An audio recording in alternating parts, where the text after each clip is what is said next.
lies.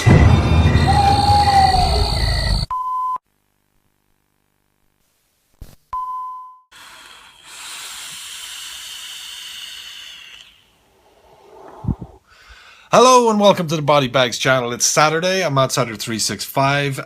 Hello everybody. Okay, so the movie I'm going to talk about this week is also from After Dark. It's from the After Dark Horror Fest 3, and it is called Dying Breed. Australian horror. And I say also because the film I talked about last week, The Task, was also an After Dark horror film, but I forgot to mention that bit when I did the review. So what's this one about? There is no synopsis or little thing to read on the back because it's an 8-pack. So it's the gist of the story is like this is set around the 4 kind of main characters. This movie, as I said, was made in 2008, and it was written by Michael Bowen, and then also written by Jodie Dwyer, who directed the movie as well. It's said, these 4 kids, it's loosely, these 4 kids go away on this trip on the weekend to the secluded outback of Tasmania, and things happen. That's the quick kind of fucking synopsis of what it's about.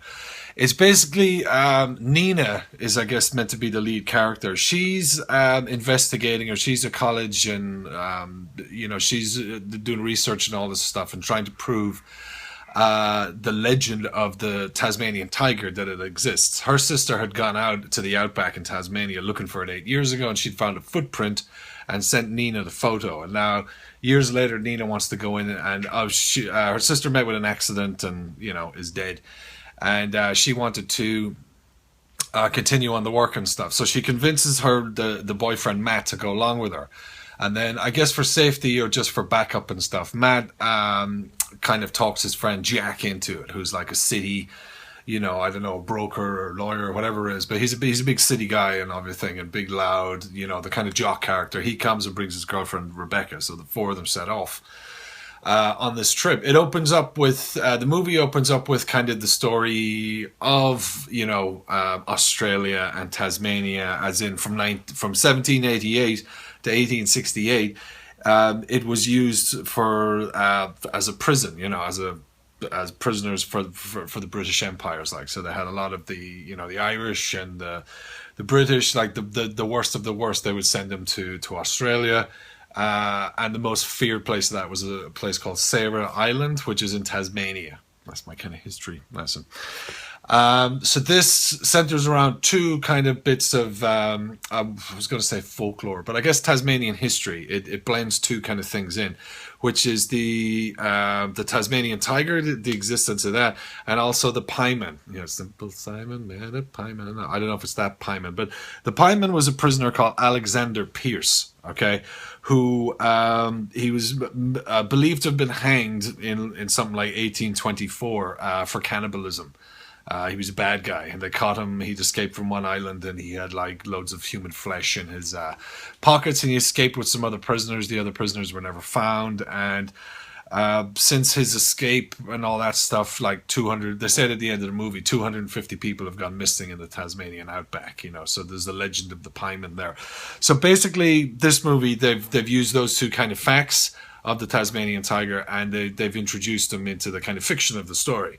So they're out there looking for this tiger, and something out in the woods. It is, and basically the tigers, if it lived, it would have descendants, and also the pieman, Alexander Pierce, cannibals, all that shit. The people he escaped with and things like that, they would have descendants too, and they're out roaming the outbacks of the Tasmanian outback and stuff. And that's kind of, without killing too much of the story, that's how it's set up, and I like Australian horror. I really do. I have a kind of a spot for it. I like the darkness and the moodiness of it. Most of it's shot at night. It doesn't rely on huge big CGI effects and stuff to tell a good story. It's pretty good with its pacing. It's smooth, and unfortunately, unfortunately or fortunately, when I see these movies now, I always do reference it back to Wolf Creek, because I love that fucking movie, and I think it's done it's done so well, but there's other great Storm Warnings, and there's great Australian outback horror movies of them out there, and I like it because they're more gritty, they're more dark, they're a bit more believable. They're not like a lot of the American kind of camper ones of recent, or vacation ones or spring break ones, which is just girls with the big huge blonde hair and the overbleached teeth, and they look like fucking gum shields, and the guys are just abs, abs, abs, all the shots. I do like the Aussie horror because it stems away from that and is a bit more believable. So yeah, this movie, I really liked it. I liked the flow of it. As I said already, the whole Tasmanian tiger and Alexander Pierce, the pieman.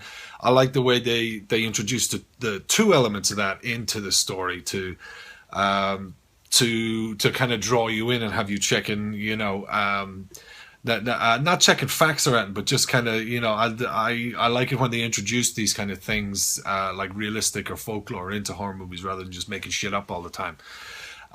So yeah, the pacing of it's good. The directing of it I thought was great. It is typically shot at night, Aussie horror. Difficult to see what's going on in some scenes. The gore in it is pretty well done. It's not overdone, but it's pretty well done. This one does have it has a lazy kind of pace to it. Like, it takes a while for something to happen, and then when it does happen, it's not bang bang bang bang bang. It's kind of bang and then pace and slow and dialogue, and then another bang and then slow and pacing and that, But overall, it's a really good movie. If you haven't seen Dying Breed, it's a great Aussie horror. Really, really good. The ending of it was pretty cool. Totally set up for many, many sequels. It does have a bit of that. What the hell is it called? Oh shit! I reviewed 4 or 5 of them. Yeah, the kind of wrong turn kind of feel at some points, because you're meant to have Alexander Pierce like descendants roaming around, like cannibal hillbilly kind of guys. But yeah, they're all meant to have been the prisoners and stuff that were the like ghost prisoners left over from the early settlements when they were brought over from the British Empire. So they have like the shackles and things like that. I think that's about it. I'll keep it short and simple. So yeah, I'd give it 2 thumbs up.